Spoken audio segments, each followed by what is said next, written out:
Welcome to tutorial hub. সবাইকে সুস্বাগতম। Tutorial হাবের পক্ষ থেকে আরও একটি নতুন টিউটোরিয়াল নিয়ে আপনাদের সামনে হাজির হয়েছি। আজকে আপনাদের জন্য স্পেশাল একটা টিউটোরিয়াল রয়েছে। বিশেষ করে যারা জিমেইল ব্যবহার করেন, দোকানে জিমেইল ব্যবহার করেন বা পার্সোনাল জিমেইল ব্যবহার করেন, আপনারা যারা চান যে জিমেইলটাকে আরও অনেক সুন্দর ও অত্যাধুনিক দেখানোর জন্য, তো চলুন শুরু করি আমাদের আজকের টিউটোরিয়াল।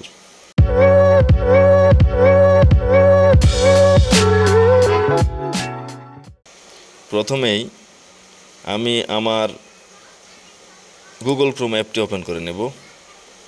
ওপেন করার পর আমরা চলে এসেছি জিমেইলে। আমি আগে থেকে জিমেইলটা ওপেন করে রেখেছিলাম, তো আমি নতুন করে দেখাচ্ছি আপনাদের। এখানে জিমেইলে ক্লিক করতে হবে। জিমেইলে ঢোকার পর আমরা এখানে ইনবক্স দেখতে পাচ্ছি। ইনবক্সে না গিয়ে আমরা চলে যাব সেটিংসে একটা ক্লিক করে দিলাম। এখানে আপনারা দেখতে পাচ্ছেন সি অল সেটিংস নামে একটা অপশন আছে, এখানে আরেকটা ক্লিক করে দিলাম। আমরা সি অল সেটিংসে চলে আসছি। গুগলের এখানে অসংখ্য সেটিংস রয়েছে, অসংখ্য সেটিংস আপনারা দেখতে পাচ্ছেন।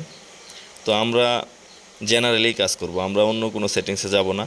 অন্য কোনো সেটিংসে আপনারা যদি বলেন পরবর্তীতে কোনো ভিডিও বানানোর জন্য, আমি অন্য সেটিংসগুলো নিয়ে একটা ভিডিও বানাবো।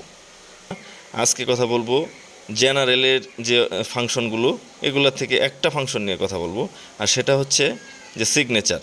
আমরা নিচের দিকে স্ক্রল করে যাই, স্ক্রল করে নিচের দিকে যাচ্ছি। যাওয়ার পরে এখানে আমি হাইলাইট করে দিয়েছি সিগনেচার নামে অপশনটিকে। এখানে আমরা পেয়ে গেছি সিগনেচার নামে অপশন। এই পাশে লেখা আছে, ডান পাশে লেখা আছে নো সিগনেচার্স। এখানেই আমাদের কাজ। এখানে নিচে লেখা আছে ক্রিয়েট নিউ। আমরা ক্রিয়েট নিউ ক্লিক করব। আমাদের সিগনেচারে একটা নাম দিতে হবে, অর্থাৎ টাইটেল দিতে হবে। ধরে নিন আমি টাইটেল দিলাম 222 এক্সাম্পল হিসেবে। এখানে ক্রিয়েটে ক্লিক করব। ক্রিয়েটে ক্লিক করার পরেই আমরা ডান পাশে একটা বক্স দেখতে পাচ্ছি। এখানে ডান পাশের বক্সে কার্সরটা লাফাচ্ছে, অর্থাৎ এখানে লেখার জন্য অপশন অলরেডি প্রস্তুত হয়ে গেছে। তো আমি এখন লিখে দেখাবো আপনাদের। আমি আগে থেকে লিখে রেখেছিলাম, নোটপ্যাডে রয়েছে। আমি নোটপ্যাড থেকে ওয়ার্ডগুলো নিয়ে আসছি। দেখেন আমি এখানে আগে রেডি করে রেখেছিলাম নোটপ্যাডে। এটা কপি করে আমরা আবার জিমেইলের সিগনেচারে চলে যাব। এখানে গিয়ে জাস্ট পেস্ট করে দেব। আপনারা আগে রেডি করে নিয়ে রাখবেন। এখানে পেস্ট করে দিলাম।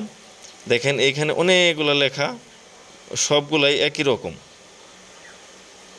দেখেন এখানে অনেকগুলো লেখার মধ্যে মনি অনলাইন সার্ভিস, এটাকে আমি একটু বড় করে দিতে চাই।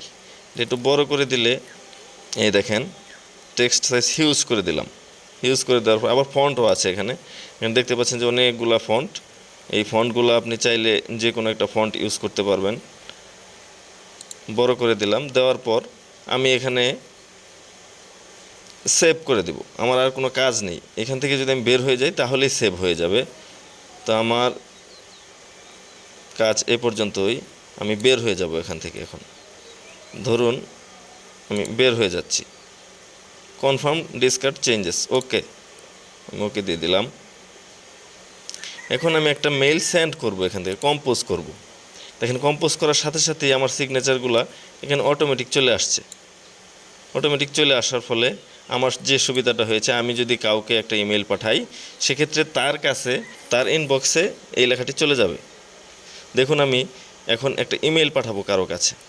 আমার একটা ইমেল অ্যাড্রেসেই আমি ইমেলটা করতে যাচ্ছি আপনাদের দেখানোর জন্য। আমি এই জিমেইলে, এই উপরে যে জিমেইলটা আছে সেখানেই একটা মেইল করব। সাবজেক্ট দিয়ে দিলাম SS।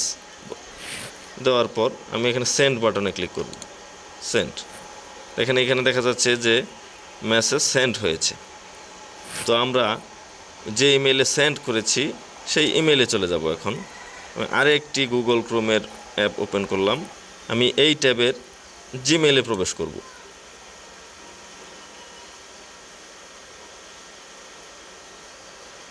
জিমেইলে প্রবেশ করার পর এখানে আমরা আনরিডে দেখতে পাচ্ছি আনরিডে কোনো SMS দেখা যাচ্ছে না। এখানে ক্লিক করলে মেসেজ দেখা যাবে। দেখেন আমি কিছুক্ষণ আগে যে মেসেজটি করেছিলাম সেটি এখানে ইনবক্সে চলে আসছে।